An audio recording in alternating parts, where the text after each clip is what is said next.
Welcome back. This is Unfiltered Forex. In this video, I'm going to do a recap, a post analysis of the non-farm payrolls reports released yesterday, July 7th. As you can see here.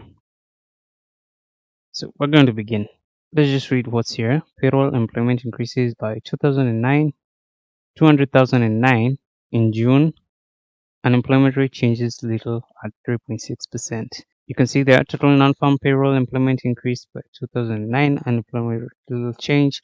Let's just go to the calendar and see how this played out in relation to what the market was expecting. Average hourly earnings month over month, June 0.4% higher than the estimate, but the same as the previous one. Average earning, average, my God, average hourly earnings year over year, June 4.4%. The forecast was 4.2%. This was above, and as you can see, it was the same as the previous one. And this is a revision. If this number is not in black, yeah, you can see this one is in black, this one is in black, this one is in red, green, green. If this one is in green, that means it was a revision and the number was revised upwards. I won't go too much into the details for now. Let's just look at the overview of what happened. Non-farm payrolls 209,000 versus the 225,000 estimates, and the previous one was has been revised downwards to 306,000. We're going to look at that one later in the video. Participation rate remains unchanged, 62.6%. Private non-farm payrolls 149,000, a big miss from the 200,000 estimate. Also a big decline of over 100,000 jobs from the previous number of 259,000.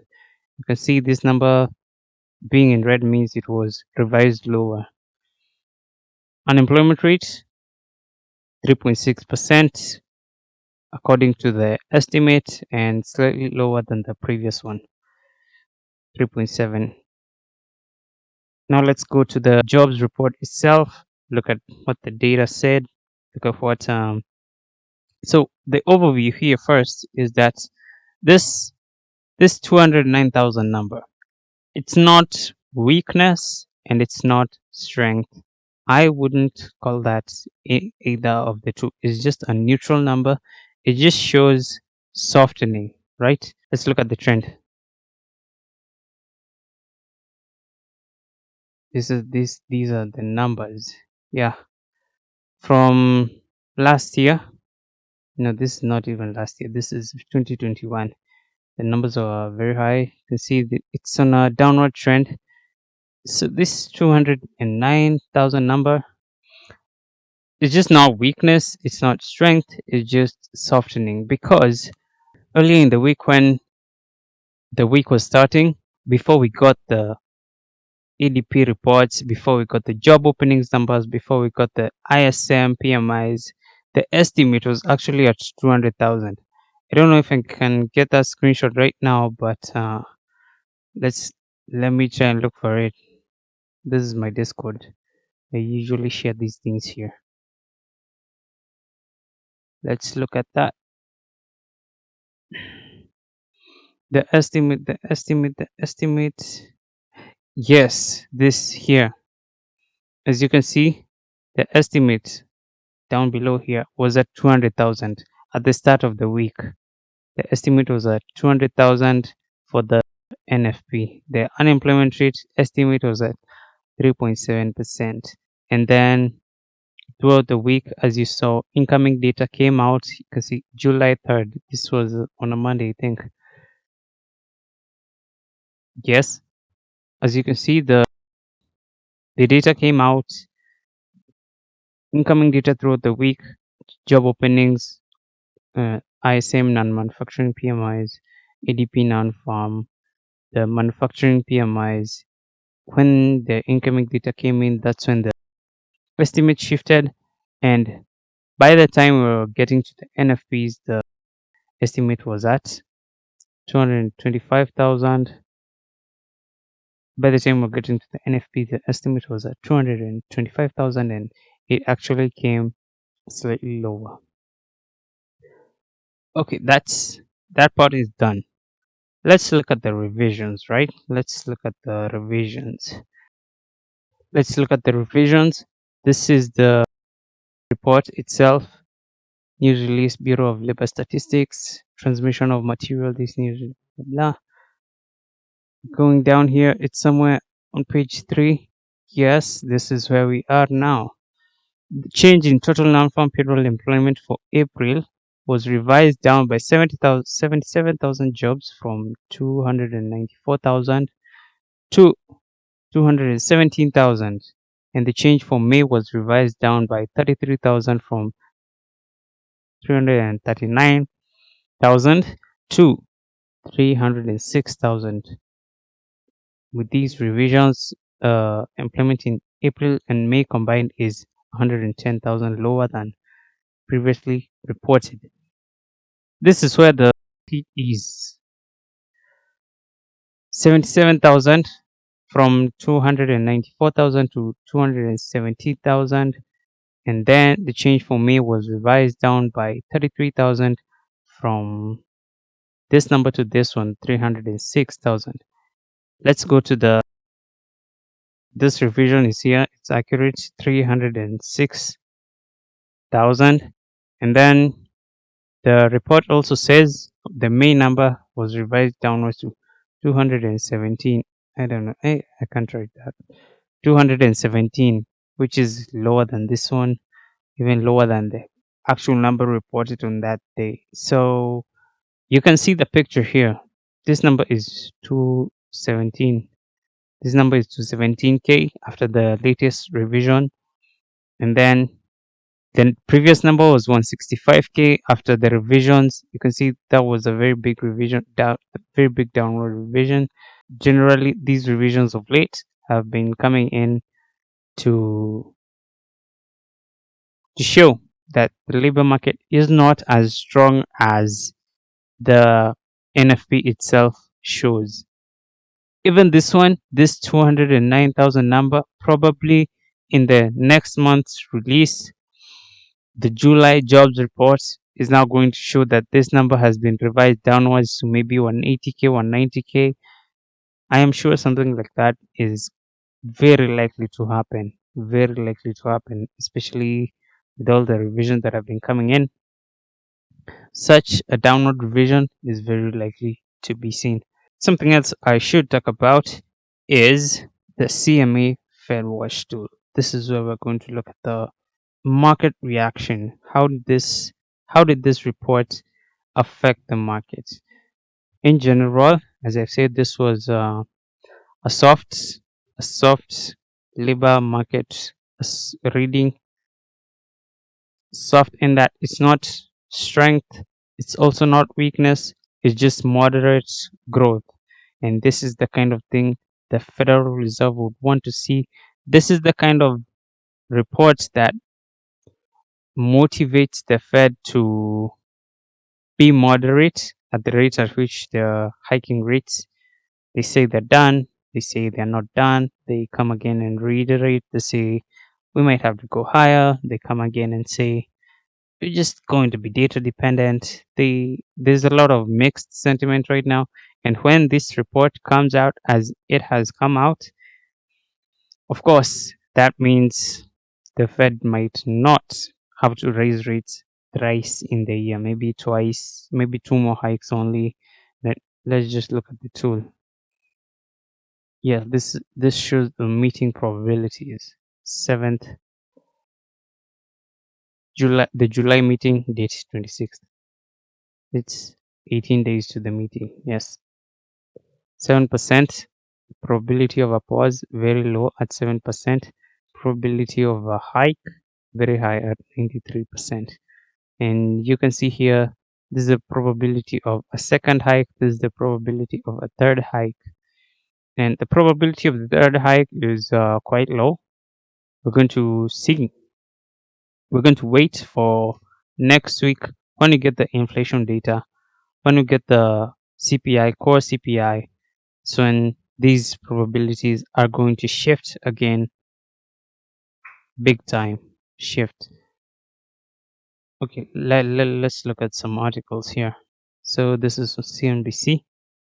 This is a strong labor market where demand for higher paying jobs is clearly the trend, said Joseph, chief economist at RSM.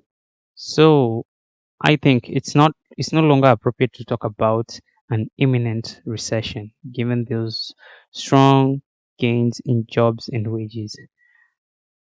Well, that's kind of true. It's not appropriate to talk about an imminent recession, but it's still the trend is showing the labor market is softening, not exactly growth that completely eliminates the possibility of a recession, but yeah, that's what that guy thinks. The June report suggests labor market conditions are finally beginning to ease more markedly, wrote Andrew Hunter, deputy chief US economist at Capital Economics. That said, it is unlikely to stop the Fed from hiking rates again later this month, particularly when the downward trend in wage growth appears to be stalling. There was a chart here, year-over-year percentage change in average hourly earnings in the US.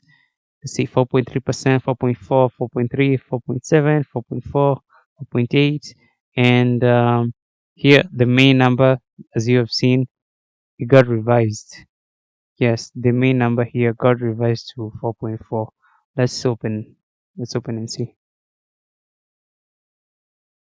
Yes, you can see the reading on June for the month of May, the number was 4.3%, but this time there was a revision to 4.4%. So 3 consecutive months, the wage growth, the average hourly earnings year over year, the number has stagnated. Job growth would have been even lighter without a boost in government jobs, which increased by 60,000 jobs, almost all of which came from the state and local levels. This is something else we need to look at in the report itself. Let's bring that up. April, yes, this is there was a table here. Yeah, it's table B, summary table B, showing the establishment data. Total non-farm 209,000. Total private, total private 149,000. Total government employment 60,000.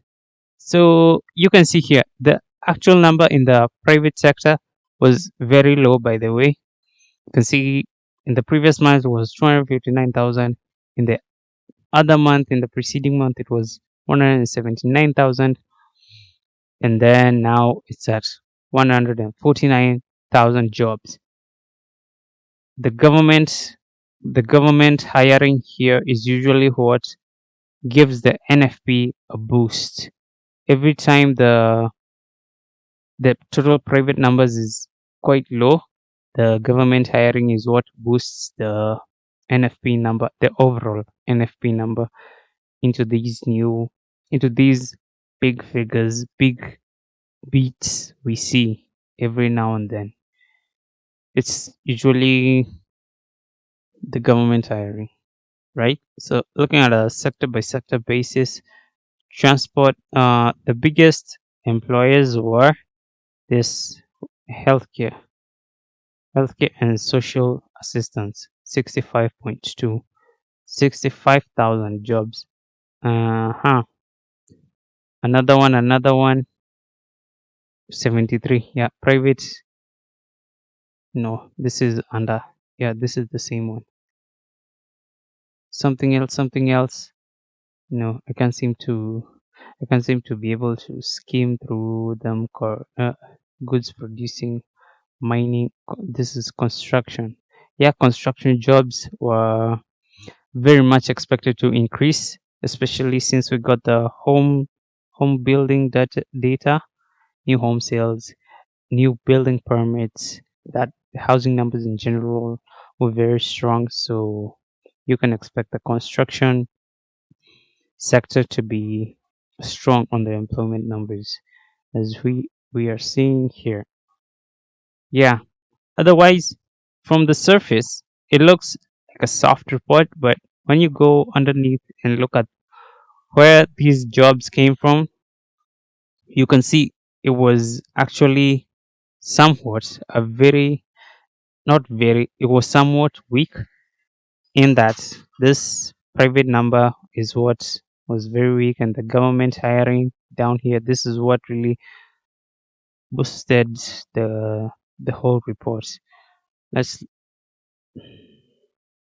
going back to here. US. Yeah, the payroll numbers give a whiff of weakening, but the labor market remains strong, said Sean Snaith, the director at the University of Central Florida's Institute for Economic Forecasting. By no means is the Fed's work done. We're in a protracted battle against inflation, and nothing in today's report suggests otherwise. So, as you can see here, he's just generally being hawkish, but as you have seen, the market reacted otherwise.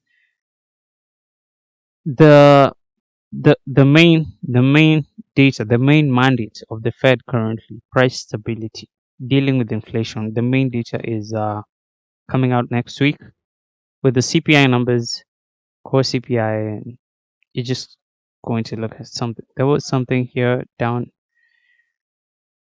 No, I think that was done for the most part.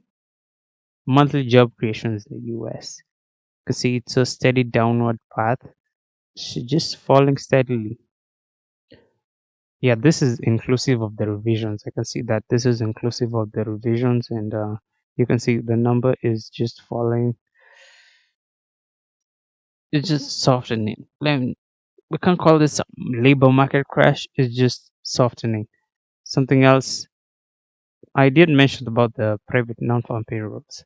Let's look at the chart. These private non-farm payrolls, these are what reflect the real situation of the economy, because when it comes to government hiring, the government can the government's budget is mostly unlimited for now, because you remember the debt ceiling was suspended, and ever since the US government has added an extra trillion onto the debt. So yes, you can see government hiring shouldn't really be used in when it comes to determining the strength or weakness of this economy in particular. Looking at this private non-farm payrolls number, it usually, yeah, the fluctuations are major. There are very many fluctuations, but you can see the trend is clear. It's on a steady downward path. Now we're at 149K. Probably in the next report, or in the next 3 months, going to see 100,000 or maybe even double digit growth. Currently, you can see it's only triple digits. Should should things take a turn for the worse, or maybe just consistent softening, we're going to get to the double digits territory. Something else. The job openings data. This data was released on Thursday. It was not part of Friday's reading, but I saw it fit to mention it, and let's just say something about it. The job openings data here showing, wait, this is Friday. Yeah. Job openings data showing 9.8 million openings. Still, this number below estimate, below the previous one. You can see the previous one there was revised higher, showing there's a slowdown in the demand for labor. And that slowdown, you can see it's also reflected in the private payrolls number. Yeah, it's also reflected here. A slowdown in demand for labor is equivalent to less hiring. 9.8 million job openings. You see, it's this is another one on a steady downward path. Some signs of softening here, right? Let's just go to the market reaction. Talking about market reaction here, this is uh, this is the Nasdaq chart from yesterday. Yeah, this period separator from Friday. Time is in GMT from Friday to Friday's close. Yeah, this is the Friday's close. At the hour during the hour of the release of the NFP's price shot up quickly, then retraced back, and then when the in the next hour, when the New York Stock Exchange opened, when the stock market opened, was some volatility. Then price picked up in the next few hours, and then reverse course during the last 2 hours of trading, the final hours of trading. You can see here, reverse course cleared out all those gains and ended the day red, which is surprising, I'd say, but it's typical. It usually happens. It's not possible to kind of determine what the market is going to do next, but yes, you can see here it was there's no clear move here. It was kind of, I don't know how to call it, but I tried trading this, but I got stopped out somewhere here. My stop loss. Anyway, let's move on. The dollar index. Coming to the dollar index, it was very red for the day because the probability, okay, the market is expecting the Fed is not going to raise rates thrice, maybe twice only. Some market participants are even expecting only one more rate hike this year. But so when the employment report came out, this is what price did. I actually saw this move coming. Let me check. Let me check on my Discord. There's a chart here I shared earlier yesterday. The DXY showing something. Yes, you can see. Uh, this it was honestly a clean move coming there, and yes, it happened. We're going to wait and see what price is going to do come next week. So let's just wait and see. But currently, this is what the market is doing. Mine was just to highlight that. Let's go to the SPX, the S&P 500.